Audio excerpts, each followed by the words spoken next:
be known as Teams Plus.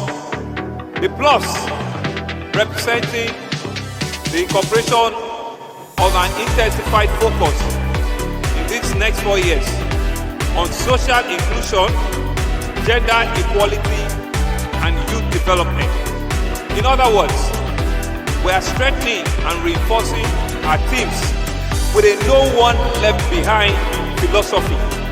No one will be left behind on account of their social status.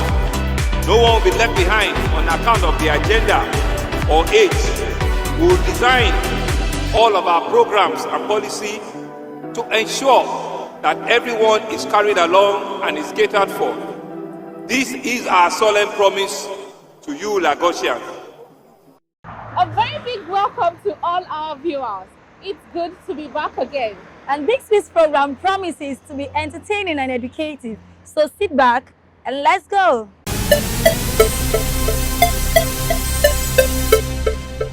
The Chief of Army Staff, Lieutenant General Taoreed Lagbaja, while on a courtesy visit, disclosed plans aimed at further securing Lagos residents.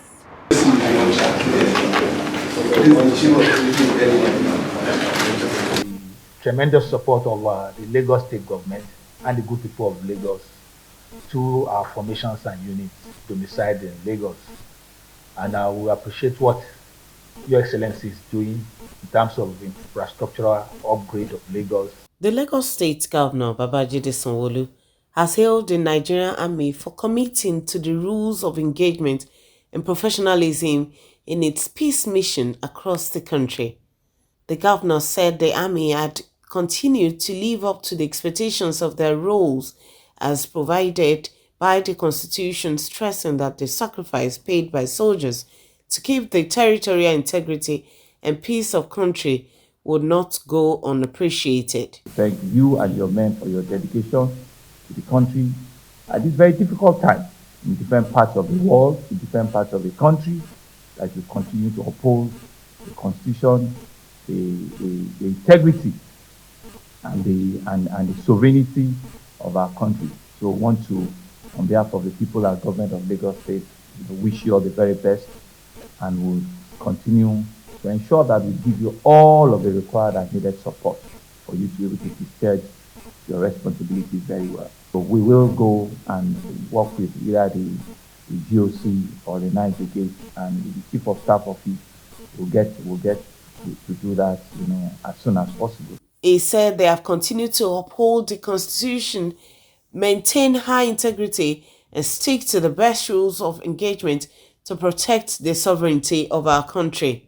It's also important for me to acknowledge and thank, through the GOC and the 9th Brigade, the support that we have on our security architecture in Lagos. OP Mensa, working with the Nigerian Air Force especially, and sometimes with the Nigerian Navy, has in situ and has taken charge, of complementary support to the Nigerian Police Force. So they work hand in hand, and we've seen, the effect of it. And so we're ensuring that security is everybody's business, and that team continues to work together. Even more so as we go towards the end of the year, we need to scale up, the level of intelligence, the level of monitoring, the level of ensuring that will continue to keep the city and the state safe. The Army is well respected by the citizens, given the commitment, dedication, and sense of patriotism in discharging its statutory roles. Pledge the continued support of the formations and units of the Nigerian Army to the government and the people of Lagos State. The Nigerian Army is the people's army. So anytime you need our support, Your Excellency, just at the tap of the finger, will be at your service. Do not hesitate to call on us. I still appreciate you. I appreciate the good people of Lagos State.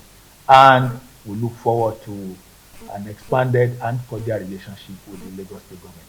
Sanwo-Olu also appealed for cooperation among military personnel in the ongoing enforcement across Lagos, including Okada ban enforcement. He noted that the ongoing enforcement were geared towards bringing sanity back to the state and preserving public assets. Thank you very much. Governor Sanwo-Olu visited Jankara, Pelewura, Bombata market while he issued evacuation notices to traders as the market has been marked for redevelopment.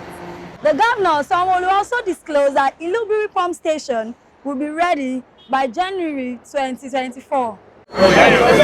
Clogged drainages, waterlogged roads, and muddy streets are an eyesore that have made Idumagbo Avenue and other adjoining areas in Lagos Island an urban nightmare. But the ugly sight is about to give way for a major regeneration by the Lagos state government as Governor Babajide Sanwo-Olu took a tour of the area for a first-hand assessment of the environmental degradation threatening lives and livelihood in the entire neighborhood. The governor, in a pair of rain boots, trekked through the waterlogged streets, taking stock of risks posed by the polluted environment and stagnant water. Clearly disturbed by the high-level pollution and facility decay in the area, Governor Sanwo-Olu said the urban renewal project will commence early next year. A corridor that was once well built, but over the years it has failed, not the road in itself, but the drainage because of all of the behaviors of the market around Idumagbo, Avenue. And you can see, whilst we're walking, we'll notice at some places the drainage were there, at some places they built over the drainages, right? And of course, there are places where you can still see the interlocking of the road, and there are places where obviously the road have also failed. And so what this has offered us is to see firsthand what the issues are, what the problem is, and to be able to prefer, and look for lasting solution to all of it. We'll be opening two major drainage channels.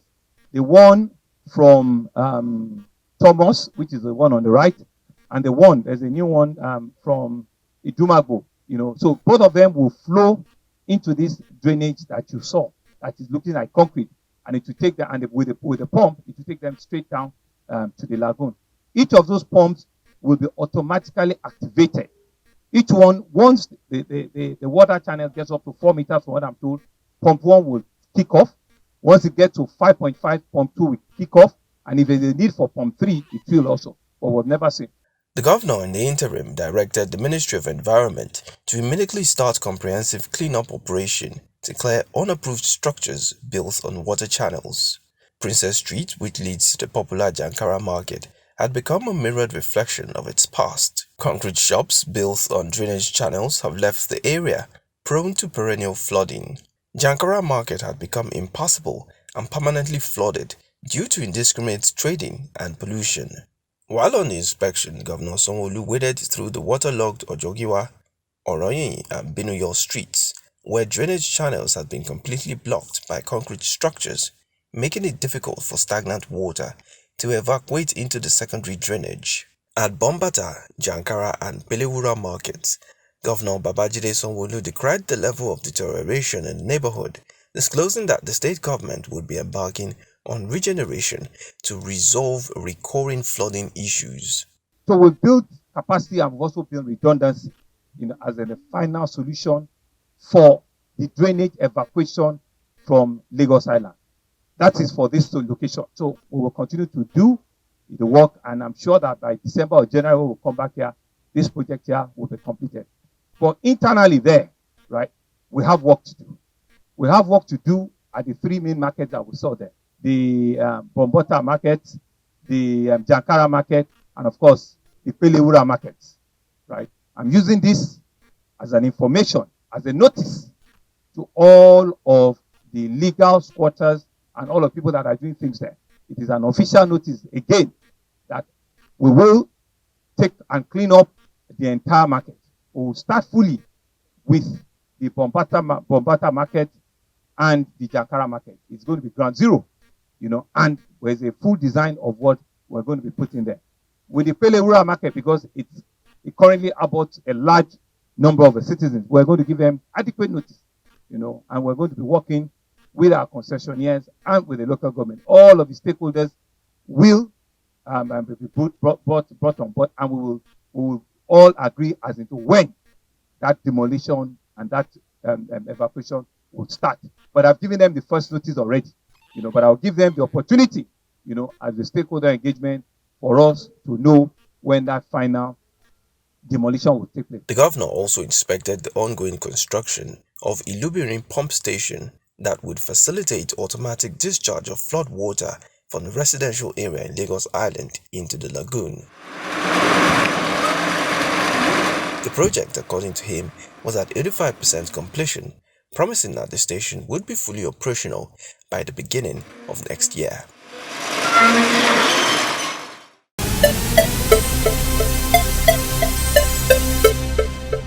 There is a new sheriff in town, and he is Shuaib Olabode Agoro, the 22nd head of service of Lagos State. Wow. Oh yes, Mr. Agoro, who was sworn in earlier this week, took over from Akim Muri Okola, who has taken up a new appointment with the federal government. Glory to the Almighty Allah for this day. My greatest regards and respect to the Governor of Lagos State. Thank you very much, sir.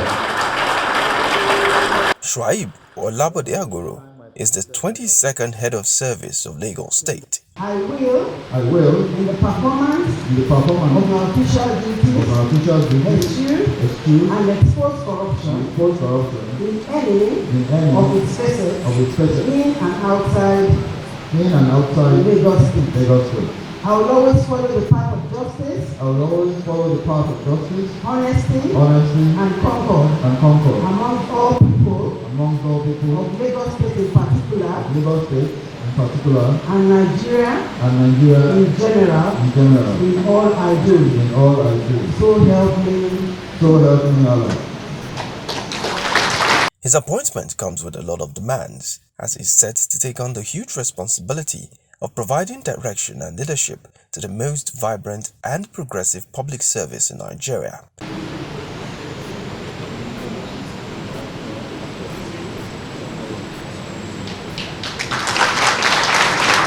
Governor Sanwo-Olu, while congratulating the newly appointed HOS, charged him to take up his new role with utmost diligence and provide genuine leadership that will take the Lagos State Public Service to new heights of excellence. I extend my hearty congratulations to Mr. Bode Agoro, new head of service, as he takes on this huge responsibility of providing direction and leadership to the most vibrant, to the most progressive, to the most forward-looking public service in Nigeria. I have no doubt in my mind about his capability and his capacity to successfully lead the Lagos State public service and to build on the legacy and achievements of all his predecessors. My confidence and the trust are predicated on his exemplary contribution and the remarkable dedication and professionalism that he himself has demonstrated. The office of the head of service, especially in a cosmopolitan state like ours, carries on it a lot of responsibility. This is particularly so because our administration relies significantly on the public service for the implementation of all of our various policies, programs, and agendas. As you take this new role, please know that you carry the hope and the aspiration of many. You must succeed. On your part, please be rest assured that you have our own full support to ensure that all of the challenges and all of the new choices of your office, we will support you to surmount and to achieve your heights. I want to wish you the success and pray that you will lead Lagos Public Service to a new and enviable level of excellence. The governor assured the new head of service of necessary support to succeed and deliver dividends of democracy to the people of Lagos in the implementation of policies and programs through the state's public service.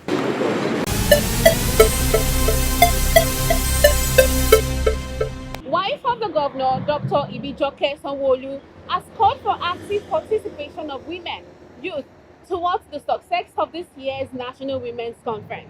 The First Lady made a call while she led awareness work in Ekpe and also paid a visit to Lady Doja Otedola, who lauded the effort of Council.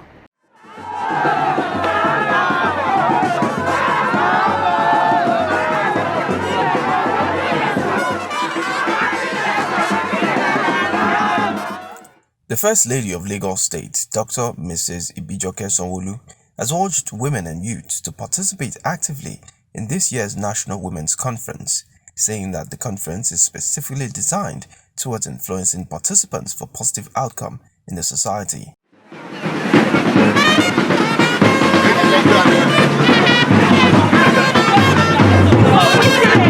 Dr. Sanwo-Olu gave this charge while leading members of the Committee of Wives of Lagos State officials on a road walk and awareness campaign held at Ekpe Division as part of pre-conference activities for the 23rd National Women's Conference, scheduled to hold from 17th to 19th October 2023.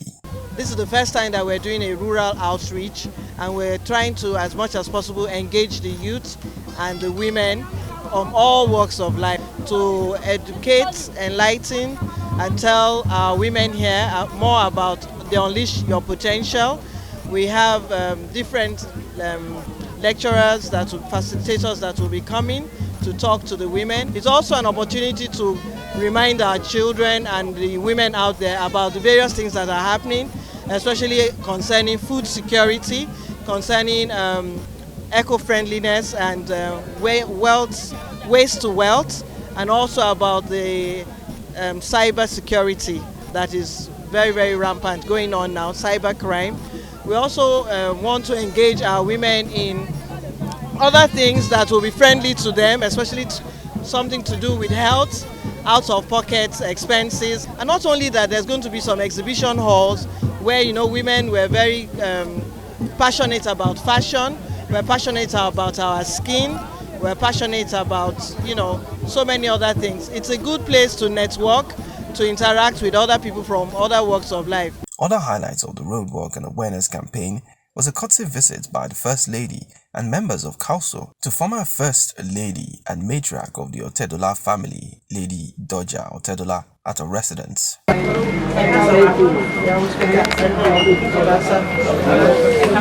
Lady Otedola appreciated the timely visit of the team, acknowledging that the conference initiated by Council over the years has continued to emancipate and advocate for women, preferring lasting solutions to various issues confronting them. I just don't know what to say. Than to ask the good Lord to continue to bless you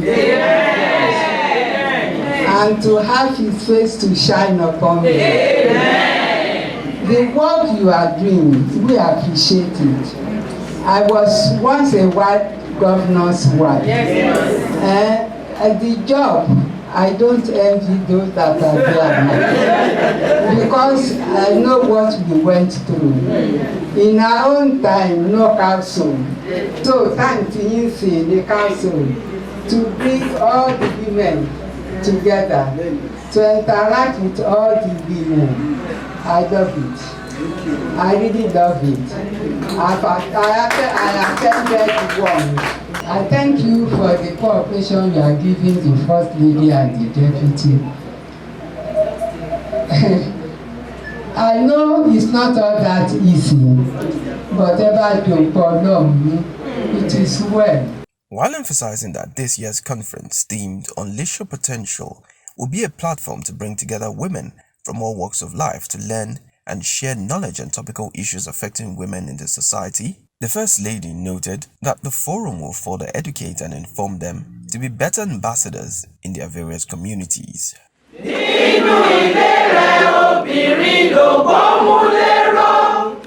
Committee of Wives of Lagos State officials. Nínú ayé ni obìnrin ló pọ́nmúlérò. We are strong. We are Council. Ọmọníwá.